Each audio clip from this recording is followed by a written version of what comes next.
Oke, perkenalkan semua, nama saya Dylan Imtisal Pratama. Hari ini saya akan mengubah entity relation diagram ini menjadi SQL script dan mengaplikasikannya ke dalam Apex Oracle.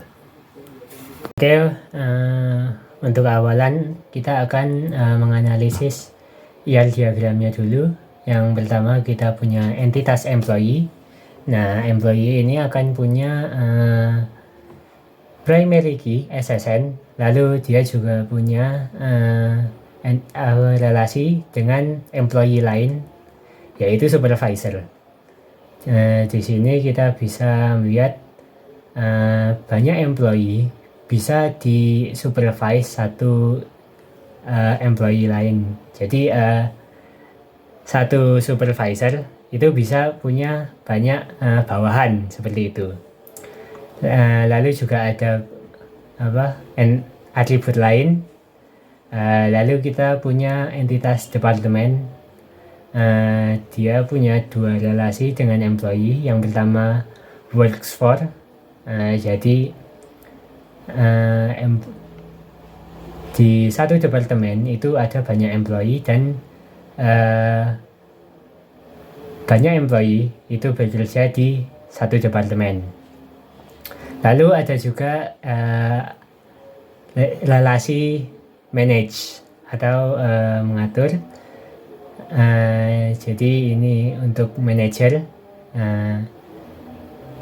ada satu employee yang dia akan memanage satu departemen. Jadi satu departemen akan di manage oleh satu employee. Lalu di atribut ini juga ada di relasi ini juga ada atribut start date. Jadi kapan employee itu menjadi manager. Lalu di departemen sendiri ada dua primary key, yang pertama name dan juga number. Lalu ada juga atribut week attribute location. Ini kita bisa jadikan dia tabel baru, departemen lokasi kayak gitu. Lalu ada juga entitas project. Dia punya dua relasi, project sama employee dan project dengan departemen. Di project dengan departemen sendiri itu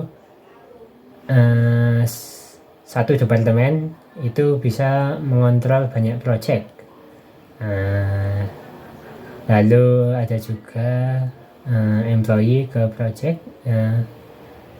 Banyak employee bekerja di banyak project, atau banyak project dikerjakan oleh banyak employee.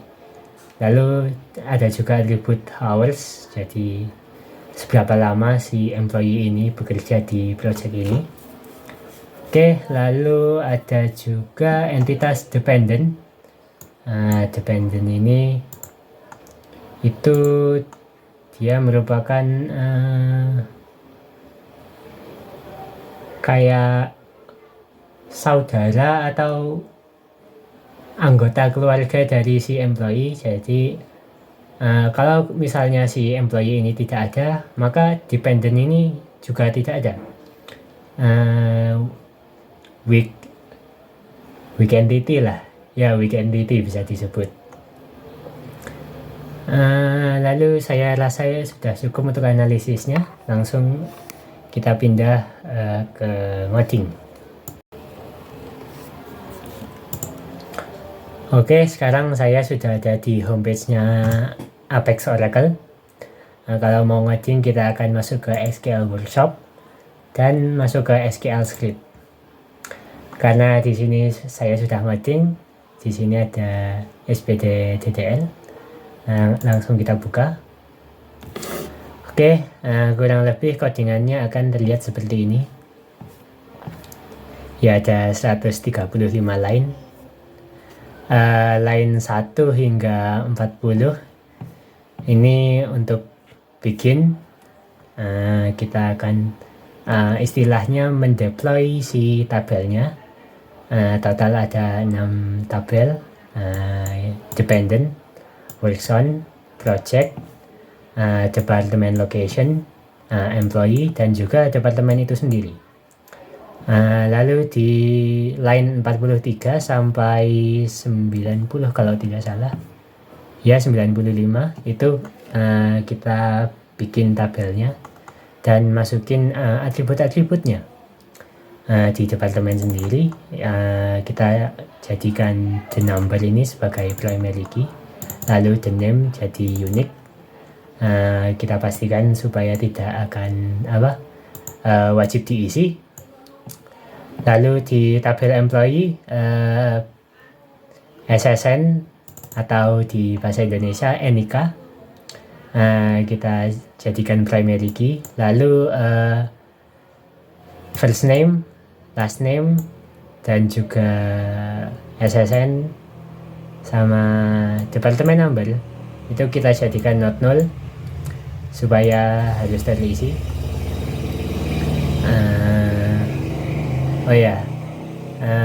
Kenapa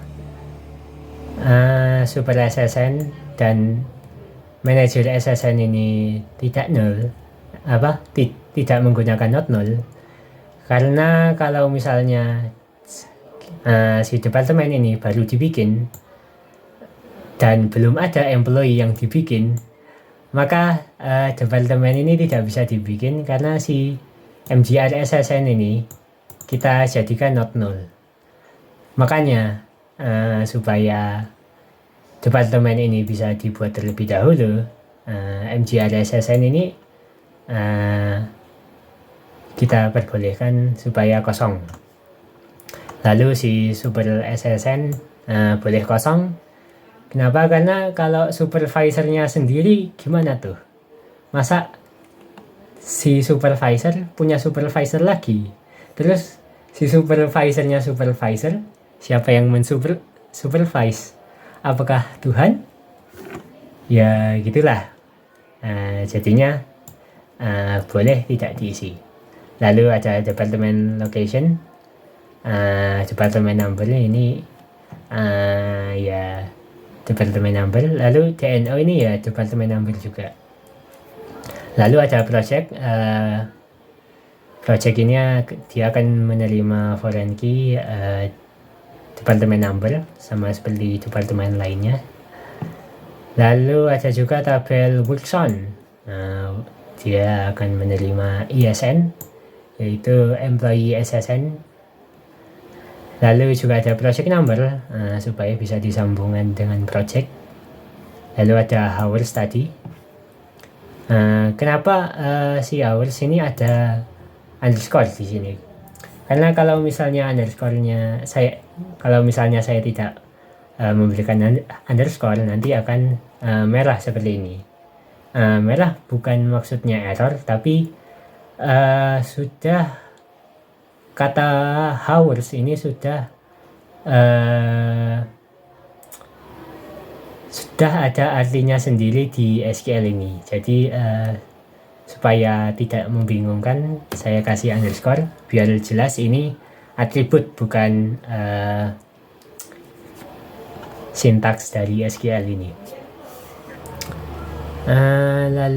Lalu ada dependent, ya yang anggota keluarganya employee itu, lalu nerima ISSN, employee SSN. Lalu udah itu saja untuk membuat tabelnya. Lalu line 97 sampai 135 tadi itu kita berikan foreign key dan reference-nya ke masing-masing primary key dan foreign key di tabel-tabel tadi. Nah, kenapa si foreign key ini ada di luarnya tabel, bukan di dalamnya tabel? Seperti ini. Kenapa gak kayak gini aja, Bang? Kenapa gak kayak gini? Nah, alasannya cukup simpel, karena kalau misalnya kita menjalankan program ini dan ada yang error, nanti dia akan memberitahu si errornya ini ada di statement tertentu, bukan di line tapi di statement.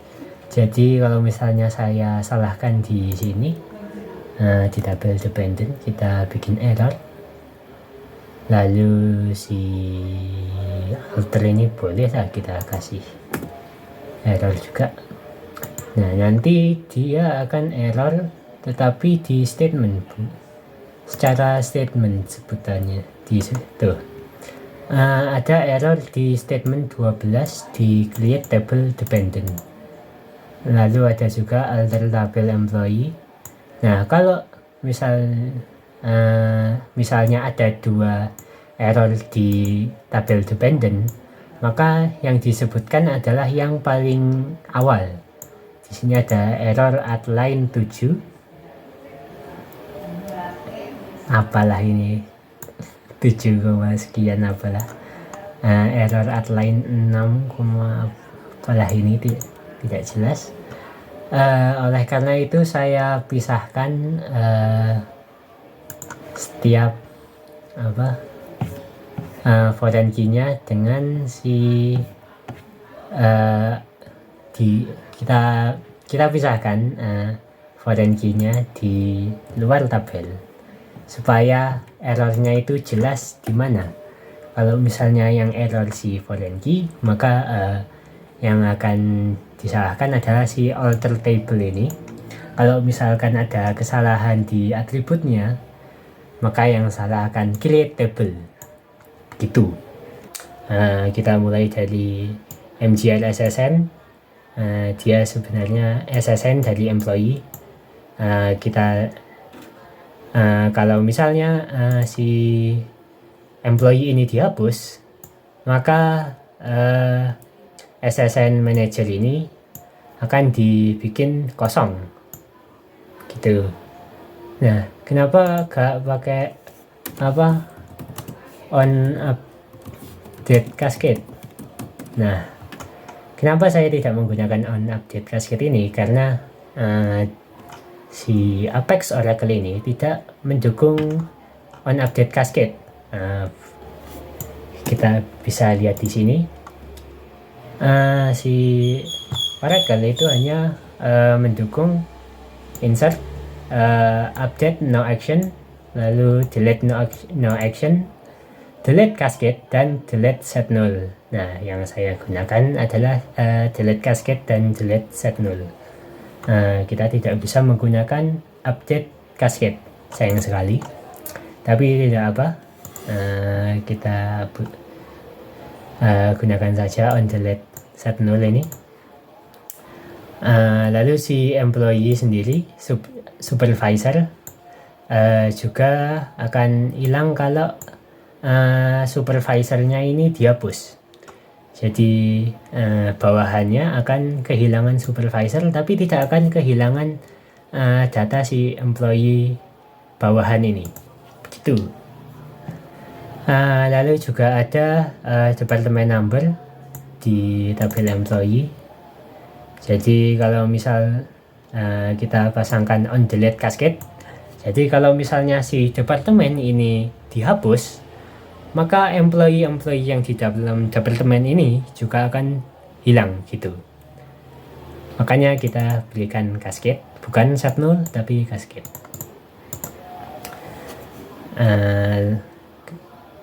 Kenapa? Karena si departemen ini tingkatan hierarkinya lebih besar daripada si employee, begitu. Lalu juga ada departemen location, dia akan menerima foreign key D number, sama juga on delete cascade, biar data lokasinya juga hilang kalau departemennya hilang. Lalu project, departemen numbernya berasal dari departemen tentu saja, lalu hilang juga kalau departemen itu dihapus. Sama seperti workzone, dia akan menerima foreign key, employee SSN, lalu kalau employee-nya hilang maka workzone-nya juga hilang. Lalu workzone juga menerima project number, kalau project-nya hilang personnya hilang. Lalu ada dependent, kalau misalnya si employee-nya dihapus, maka dependentnya juga dihapus. Seperti itu fungsinya on delete cascade. Seperti itu. Oke, saya rasa sudah cukup untuk membahas codingnya. Langsung kita lanjut ke memasukkan data. Oke, sekarang saya akan memasukkan data-datanya. Kita tinggal masuk ke SQL Workshop dan juga di recently created tables kita bisa memilih tabel mana yang akan kita masukkan datanya. Saya akan memilih departemen, lalu kita masuk ke data dan di sini sudah ada beberapa data yang saya masukkan. Saya akan masukkan lagi. Kita bikin departemen accounting deh. Lalu untuk departemen numbernya kita jadikan 4. Lalu karena belum ada employee di departemen ini, maka manajernya akan kita kosongkan terlebih dahulu. Oke, di sini sudah ada accounting ya. Lalu kita akan memasukkan employee. Employee-nya ini akan menjadi manajernya. Kita panggil saja Jamal. Lalu tidak perlu nama tengah, langsung saja Jamal juga.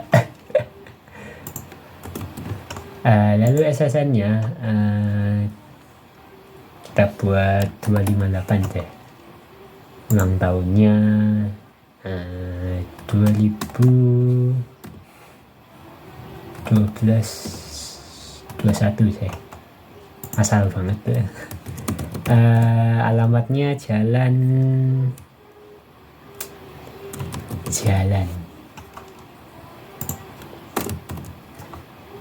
lalu gendernya laki-laki. Penghasilannya 7,5 lah ya, standar manajer. Karena dia manajer maka tidak perlu supervisor. Kita masukkan dia ke accounting dan sudah. Mana itu Jamal sudah masuk ke tabel employee. Lalu di departemen, kita balik ke departemen sebentar, kita jadikan Jamal sebagai manajer. Tadi nomornya dia 258, lalu dia mulai menjabat mulai dari 2024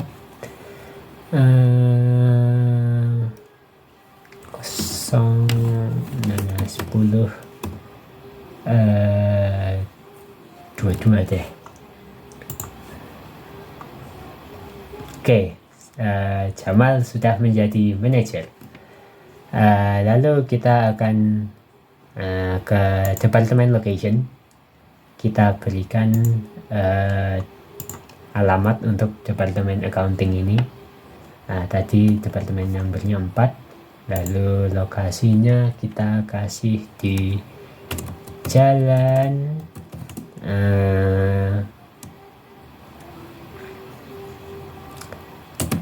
makan siang gratis. Oke, sudah masuk departemen nomor 4. Lokasinya ada di jalan makan siang gratis. Lalu kita akan berikan project. Kita beri project name-nya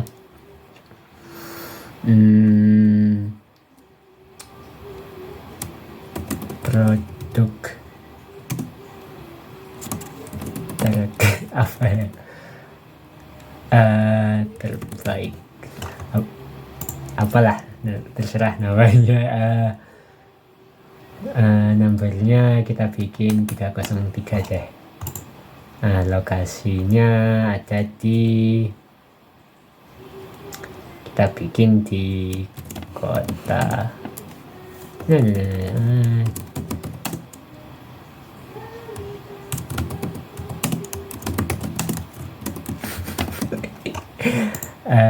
Departemen numbernya tadi 4. Oke, sudah ada di sini. Produk terbaik, numbernya 3003. Lokasinya ada di Jalan Makan Siang Gratis. Untuk departemen nomor 4 yaitu accounting. Lalu kita suruh si Jamal untuk kerja di project ini. Tadi nomornya dia 258. Lalu project numbernya 3003. Lalu dia sudah bekerja selama 54 jam. Oke, sudah masuk di sini. Lalu dependent. Kita bikin si Jamal punya apa? Punya istri boleh kali ya. Dia 258. Dependent name-nya Sarah. Istri pastinya perempuan lah ya. Lahir di 08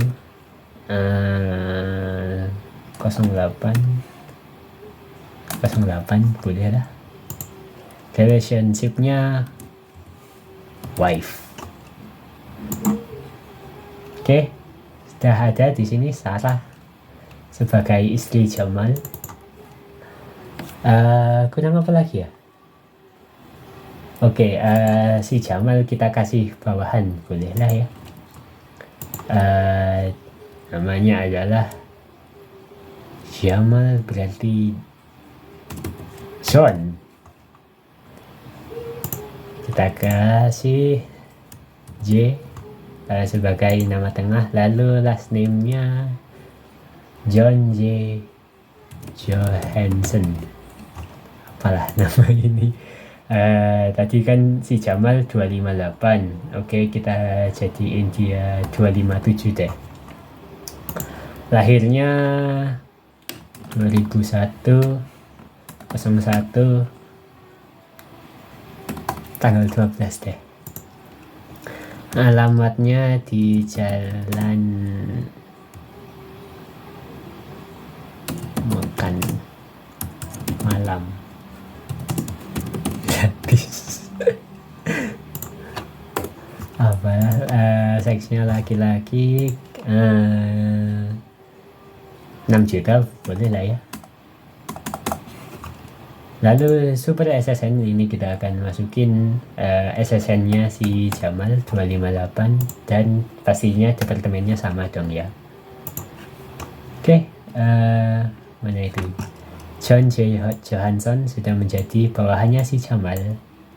Di sini 258 ada ya, 258-nya SSN si Jamal sudah ada di super SSN-nya si John Johansson. Oke, saya kira sudah cukup untuk masukin datanya. Sudah cukup jelas. Oke, terima kasih.